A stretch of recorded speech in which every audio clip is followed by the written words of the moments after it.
N'hésitez pas à soutenir la chaîne via Patreon. Cela m'aiderait à faire du contenu de qualité avec des champions mondialement reconnus. Vous trouverez le lien en bas de la vidéo. Ce matin, nous sommes avec deux membres de la team Costock. Bonjour à Ahmed, bienvenue. Bonjour. Et nous sommes aussi avec Fabien, non, c'est Raphaël, pardon. Pourquoi Fabien? Je ne sais pas pourquoi. Bienvenue en tout cas chez nous. Vous êtes des sportifs de haut niveau depuis quelques années. Et vous, votre spécialité, c'est surtout le bras de fer. Et vous vous exercez régulièrement ici sur le Val d'Oise, à Saint-Ouen-l'Aumône. Et pourtant, vous êtes originaire de la région ou pas du tout, Raphaël? Alors pas du tout, moi je viens de Colombes du coup dans le 92. Ça va, c'est pas trop loin Oui, non c'est pas plus. très loin. Et Ahmed, vous êtes parisien, vous? Je suis du 15e. Et vous êtes né quand même ici, un peu ou pas? Non, moi je suis né très loin, je suis né en Sibérie. Je suis arrivé en France quand j'avais 10 ans à peu près. Et comment vous est venue l'idée de créer justement ce collectif? C'est une association à la base? C'est ça, c'est une association. En fait, avant avec Ahmed, on s'entraînait à Colombes, dans le club Bras de Fer Paris. Et il s'avère qu'avec le Covid, enfin d'autres raisons, le club a fermé. Et du coup, comment dire, on a rejoint la Team Costock qui est de base un club de force athlétique. Ils ont bien voulu nous accueillir pour la partie bras de fer. Donc en fait, c'est tout récent qu'on a rejoint la Team Costock, ça fait quelques mois. Et du coup, bah, on s'entraîne avec eux. On s'entraîne avec eux en fait à Saint-Ouen-l'Aumône. Donc la salle est divisée en deux étages. Le premier étage, c'est au niveau force athlétique. Et nous, on a le second pour le bras de fer sportif. Et depuis combien d'années, Ahmed? Que je pratique le bras de Oui, fer tout à fait. depuis fin 2016. Il faut avoir quand même un sacré poignet. Il faut avoir du mental aussi. La clé, c'est le poignet, effectivement. Plus que tout ce qui est biceps, comme c'est venu, comme c'est vu la plupart du temps. Vous vous faites mal quand même de temps en temps? Alors, se faire mal, tout est relatif. On apprend à s'entraîner correctement, à éviter les blessures, justement. Et avec Ahmed, on est très, très pointilleux sur les entraînements, justement pour éviter les blessures et arriver en forme lors des compétitions. Pour développer ce que dit Raphaël, quand on fait du sport à haut niveau, il y a toujours des risques, malheureusement, que ce soit la danse ou autre sport. Le principal, c'est de s'entraîner intelligemment, durement, mais surtout intelligemment, et là, normalement, il n'y a pas de problème. Donc du coup, vous venez combien de fois par semaine ici sur le Val d'Oise à Saint-Ouen-l'Aumône? Alors, moi, je viens 2 fois par semaine, donc le mardi et le samedi, Ahmed vient avec moi pour s'entraîner vraiment en spécifique bras de fer. Et quels sont les exercices? Qu'est-ce que vous faites comme entraînement exactement? En fait, justement, on fait une fois par semaine, on fait ce qu'on appelle des sparring, c'est-à-dire c'est un entraînement spécifique autour de la table. On va faire comme dans les arts martiaux, on va répéter le mouvement, travailler un peu en résistance, travailler dans des conditions proches du combat lors des compétitions. Ça, on fait ça une fois par semaine et 3, 4 fois par semaine, on fait tout ce qui est musculaire en fait. On fait musculaire, tout ce qui est des exercices type musculation classique et des exercices musculaires mais plus spécifiques au bras de fer, c'est-à-dire tout ce qui est travail de l'avant-bras dans différents axes, etc. Donc c'est vraiment une passion, c'est votre sport ou vous pratiquez quand même une autre activité à côté, Raphaël? Alors, c'est vraiment une passion, mais que je vis à plus de 100%. À côté de ça, je travaille dans l'IT, je suis chargé de recrutement. Mais c'est vrai que le bras de fer, ça prend beaucoup de temps parce que c'est une passion et on a envie de le développer un maximum pour casser un peu les clichés qui existent sur ce sport. On pourrait s'attendre à vous voir avec des bras assez importants et costauds, mais finalement, comme on l'a dit, c'est tout dans le poignet, hein. Ça sert à rien d'avoir des biceps. En fait, le biceps va jouer un rôle, mais un rôle, je dirais, plus que secondaire. Parce que ce qui compte dans le bras de fer, quand on commence à le pratiquer, on comprend très vite, c'est qu'il faut une certaine force dans la main, en fait, surtout.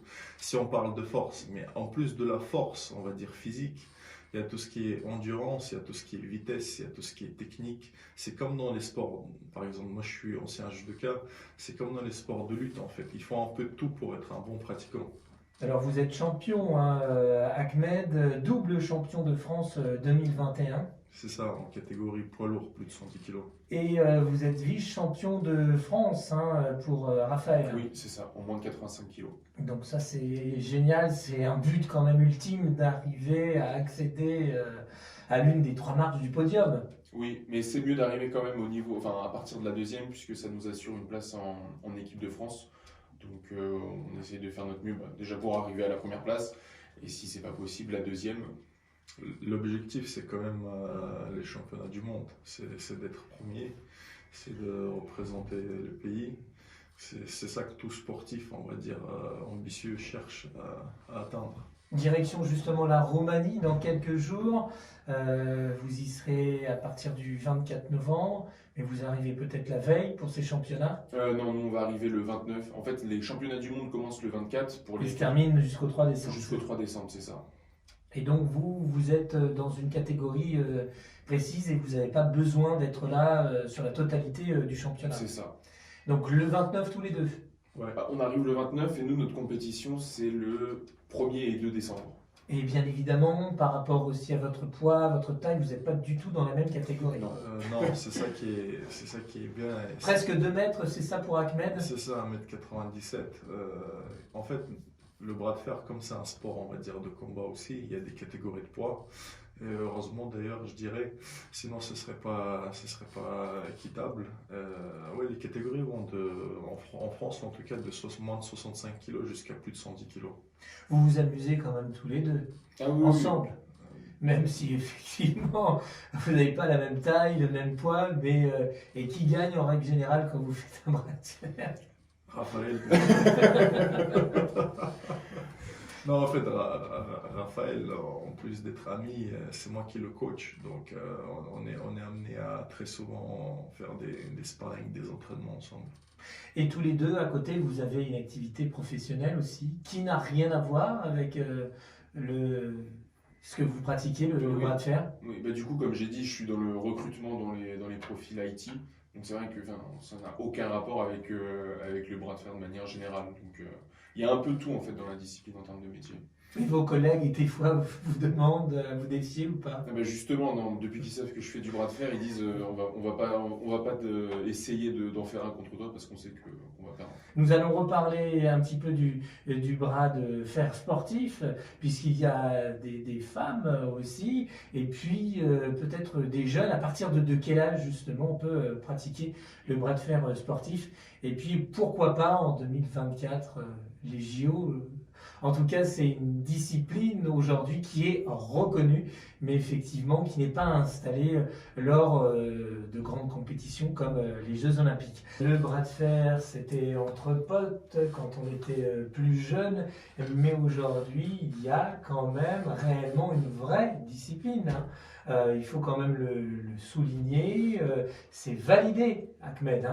Oui, depuis Ça rigole pas. Hein. Bien sûr, depuis 2019, c'est un sport officiel en France, reconnu par le ministère du Sport, donc la réponse est oui. Parce qu'effectivement, quand on était plus jeune, on s'amusait, voilà, on défiait ses potes comme ça, sans savoir que quelques années après, ça allait devenir un véritable sport. Et vous avez réussi parce que vous avez montré l'efficacité, effectivement, de cette pratique. Oui, effectivement, on a une équipe de jeunes motivés, dont à la tête c'est Émeric Pradine. Et du coup, je pense que grâce à notre motivation et voilà, à l'aide de tous les gens qui nous ont soutenus, on a réussi à amener ce sport quelque part, on va dire, en France. Et oui, pour revenir à ce que vous dites, c'est pour ça il y a le bras de fer. Un bras de fer et ce que nous on appelle le bras de fer sportif. C'est pour ça le nom officiel de la discipline, c'est le bras de fer sportif. C'est pour justement de couper et de différencier en fait. Donc il y a très peu de clubs qui existent. Je rappelle, vous êtes une association, la team Costoc, et vous êtes basé en Val-d'Oise à Saint-Ouen-l'Aumône. Il y a combien de clubs en Ile-de-France? Alors en Ile-de-France, 2 ou 3. Et sur le territoire national, il y a une vingtaine de clubs environ. Ça se développe justement depuis cette officialisation, depuis 2019. De plus en plus, parce qu'il y a l'aspect officiel qui qui permet d'attirer davantage les gens et d'intéresser beaucoup plus tout ce qui est médias, les jeunes dans les écoles. Donc ça nous permet aussi, nous, de faire une promotion beaucoup plus qualitative du sport et d'attirer beaucoup plus de personnes, donc un meilleur développement de la discipline. Et je rappelle que Ahmed, vous êtes double champion de France 2021 dans la catégorie 110 kg. Plus de 110 kilos. Plus de 110 kg. Et Raphaël, vous êtes vice-champion de France, moins 85 kg. Donc vous continuez encore sur votre lancée puisqu'il y a les championnats du monde à Bucarest qui se préparent sur plusieurs jours, du 24 novembre au 3 décembre.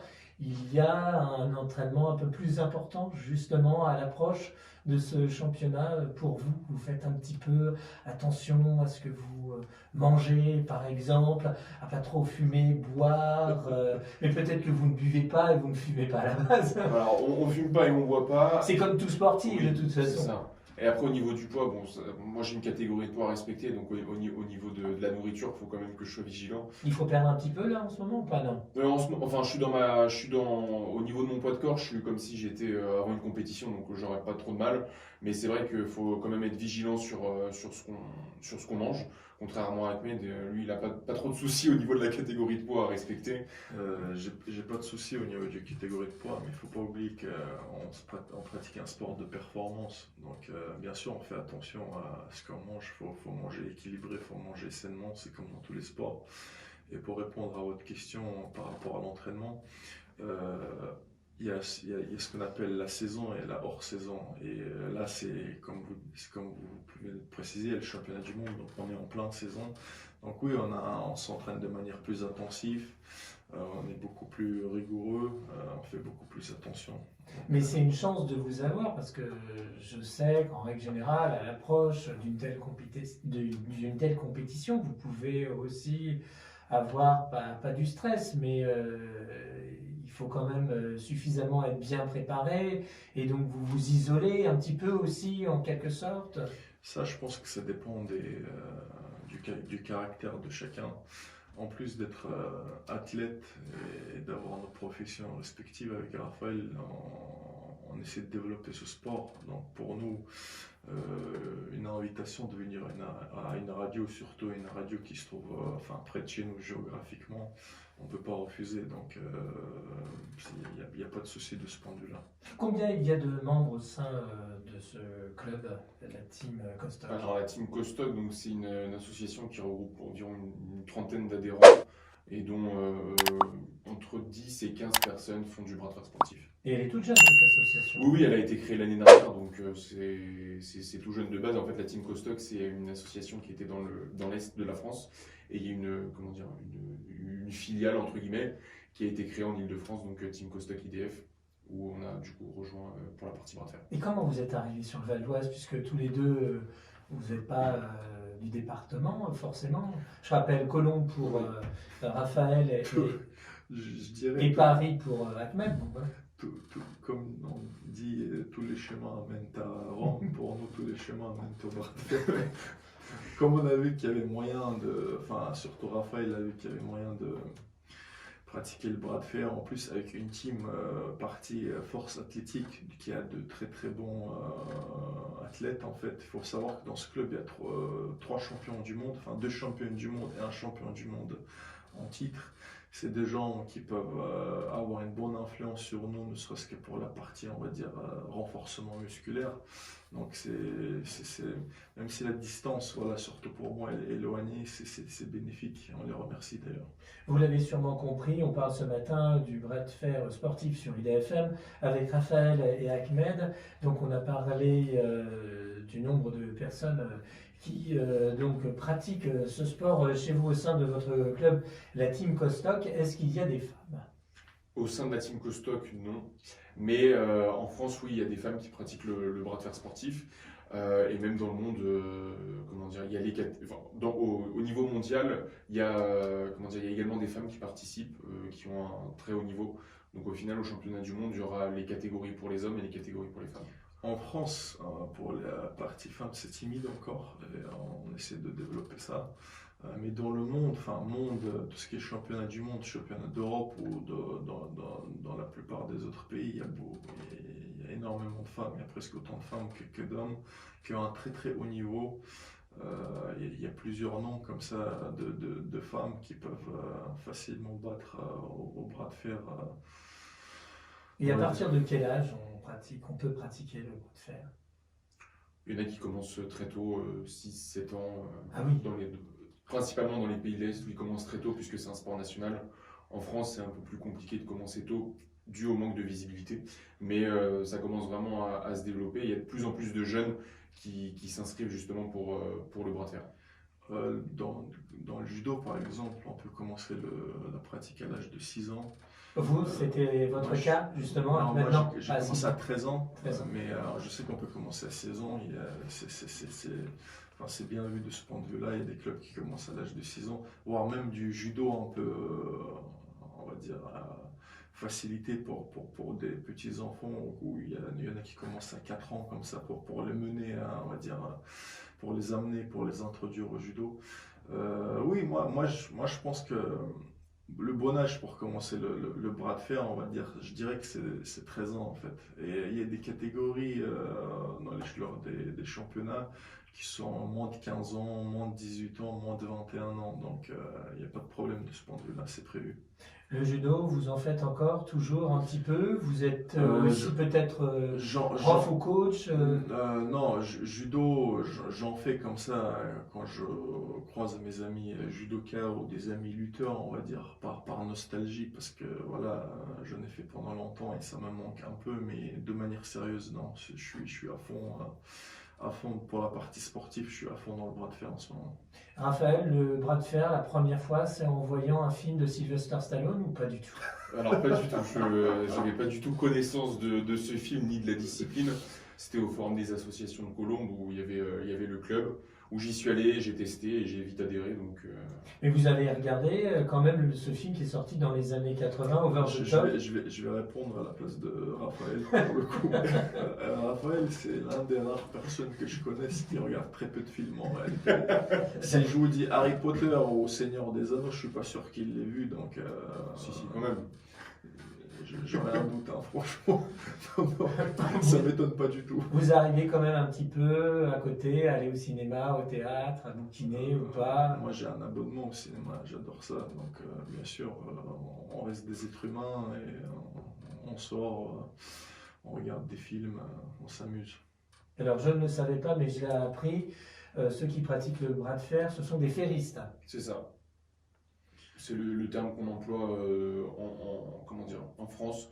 Et du coup, au niveau international, on appelle ça des arm wrestlers par rapport à arm wrestling, donc la lutte des bras, si on traduit littéralement le terme anglais. Et il fallait trouver un nom en français. C'est ça. Mais lutteur de bras, ça fait un peu long, ça fait. Voilà, du coup. On dit parfois, officieusement, on dit arm wrestler, on dit parfois, mais oui, il y a un terme français pour ça, effectivement. Alors j'ai vu des vidéos, c'est assez impressionnant. Et des fois c'est très rapide et des fois ça peut prendre un peu plus de temps avant de plier, on dit le poignet ou le bras de l'adversaire, hein. Ça va très très vite, hein. C'est ça. Dès que l'arbitre dit go, tac, il y en a un qui va tout de suite basculer à droite ou à gauche et en très peu de secondes, hein. Et des fois, ça prend plus de temps. J'ai vu ça hier soir et ça résistait et ça repartait à droite et ça redescendait à gauche. Là, c'est quand même intense. Quand ça va vite, il y a moins de suspense. Non, c'est clair. Après, l'objectif, quand même, pour deux ferristes qui sont en compétition, c'est d'être le plus rapide et le plus explosif Oui, c'est possible sûr. pour justement économiser son énergie. Mais c'est vrai qu'après, quand comment dire, ils sont à force équivalente, il y a une stratégie à mettre en place pour justement réussir à battre son adversaire et attaquer dans ses points faibles. Et En réalité, il n'y a pas de suspense. C'est comme dans la lutte ou dans le judo, en fait. Et quand les niveaux sont différents, ça va très vite. On prend une pile. Et quand, on va dire, le niveau est proche, ça lutte, et là, c'est le plus endurant qui gagne, c'est le plus fort psychologiquement qui gagne, le plus expérimenté, etc. Expliquez-nous un petit peu, c'est de la radio, je sais que ça va être peut-être pas forcément simple, mais comment on pratique le bras de fer? Donc vous êtes sur une grande table avec une poignée, C'est ça. il faut maintenir quand même la table, il faut la maintenir à l'aide d'une poignée. Vous n'avez pas le droit de prendre votre élan, bien évidemment, vous n'attrapez pas la poignée comme ça de votre adversaire pour bloquer ensuite son bras à terre. Comment ça se passe? En fait, on a une table homologuée avec des coussins sur lesquels on pose nos coudes, les poignets qu'on doit obligatoirement tenir et des wing pads, donc c'est les coussins de la victoire. À partir du moment où le poignet d'adversaire touche ce coussin-là ou passe la ligne imaginaire, on est considéré comme vainqueur. Et donc, en fait, elle est fabriquée de telle sorte à réduire les risques de blessure, puisque c'est en diagonale et qu'il y a des dimensions spécifiques justement pour éviter de se retrouver le bras complètement droit ou cassé. Et d'ailleurs, il y a cette obligation de tenir la poignée avec la main opposée. Et justement, c'est pour éviter des rotations trop intenses ou trop élevées et qui vont mener qui mènent au danger en fait. On se retrouve dans des positions un petit peu dangereuses et on peut se blesser. Après, la main, elle tient donc l'autre main, vous n'avez pas trop le droit de la bouger non plus, il y a vraiment une seule et unique position pour donc plier la main de votre adversaire sans bien sûr lui casser le poignet ou le bras. Hein. Mais en fait, au début, les poignets ne doivent pas bouger. Pardon. Et au moment du départ, donc quand l'arbitre va dire ready go, là les ferristes ont le droit de fléchir les poignets et d'utiliser leur technique pour essayer de battre son adversaire.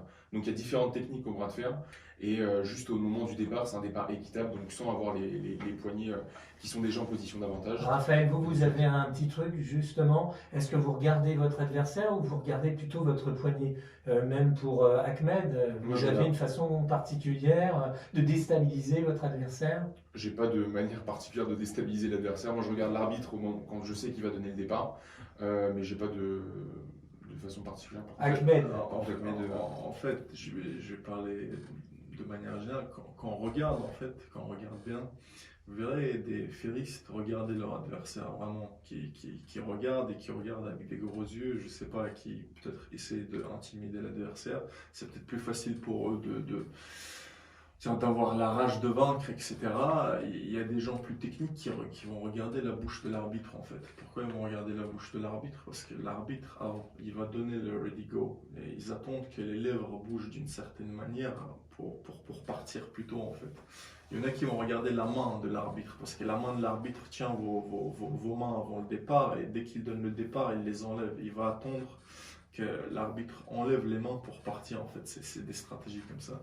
Moi, je regarde pas, je regarde devant moi, on va dire, dans l'horizon, et j'essaie d'entendre l'arbitre. Quand il va donner le digo pour partir le plus rapidement possible. Il peut y avoir des faux départs ou pas du tout? Non.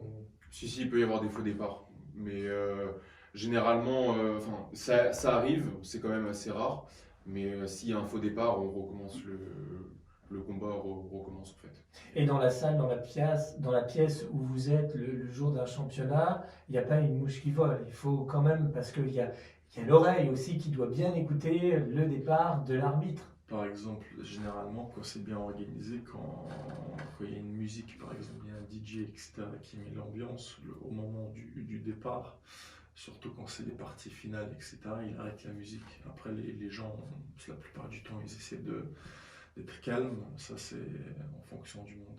Et votre rêve aussi, ce serait de voir le bras de fer sportif aux Jeux Olympiques? Oui. Pourquoi pas 2024 ou ça un petit peu précipité? Alors, le bras de fer sportif a été sélectionné sur la shortlist pour faire partie des JO à Paris 2024. C'est compliqué de rentrer dans la partie olympique, mais en tout cas, le bras de fer est en bonne voie pour pouvoir y rentrer. Si c'est pas 2024, ça sera pour après, mais en tout cas, on est dans une bonne lancée là. En fait, le vrai atout que moi je soulignerais du bras de fer, c'est la partie, on va dire, femme, la mixité, et la partie handisport en fait. Le bras de fer donne beaucoup d'importance à l'handisport, et comme vous savez, traditionnellement, avant qu'un sport devienne olympique, il devient paralympique en fait. Je pense que ça va se passer comme ça. D'abord, le bras de fer va rentrer dans les Jeux paralympiques, et après, il rentrera dans les Jeux olympiques. Merci beaucoup Raphaël Blin, merci beaucoup Ahmed Akmourzaïev. Donc je Merci. rappelle que Merci à Ahmed est double champion de France 2021, plus de 110 kilos. 2019-2021. Voilà, c'est bon de le rappeler, de le préciser plus exactement. Et vice-champion pour Raphaël, donc moins de 85 kilos. C'est ça. Et c'était aussi il y a quelques années, en 2019 et 2021. D'accord. Et oui, vous avez commencé le bras de fer en 2016. C'est ça. C'est ça. Merci beaucoup à vous deux. Et puis je rappelle que la team Costoc, votre club, votre association, est basée donc à Saint-Ouen-l'Aumône. Peut-être quelques personnes souhaiteraient vous rejoindre. On peut éventuellement vous identifier sur Internet, un petit peu sur Instagram, mais aussi vous avez une chaîne YouTube. Et Raphaël est très présent sur TikTok, hein, c'est ça, il danse. C'est ça. Alors je danse pas. Sur TikTok je danse pas, mais j'essaie de répondre à tous les commentaires sur le bras de fer et mon compte TikTok donc c'est arbitre.bras de fer est vraiment basé c'est uniquement du bras de fer sportif. Donc Merci. je donne des conseils et tout. Voilà, Raphaël, heureusement qu'il est présent sur TikTok parce que pour moi c'est un peu compliqué TikTok. Je le suis reconnaissant et moi je suis plus présent sur YouTube, on va dire, c'est un autre format sous le nom de bras de fer sportif tout simplement comme le nom de la discipline. Et oui, on essaie de montrer, on essaie de créer des vocations, on essaie de développer ça en France. Merci encore à vous deux et bon retour à Paris ou à Colombes. Merci Et beaucoup. puis à très vite de nouveau sur le Val d'Oise.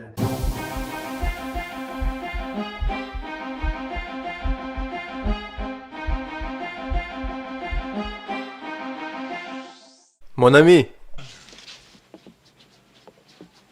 bienvenue sur la chaîne Bras de fer sportif. Es-tu abonné? N'oublie pas de liker et de commenter mes vidéos. Abonne-toi. J'hésite. Ok, ça va. Bon visionnage.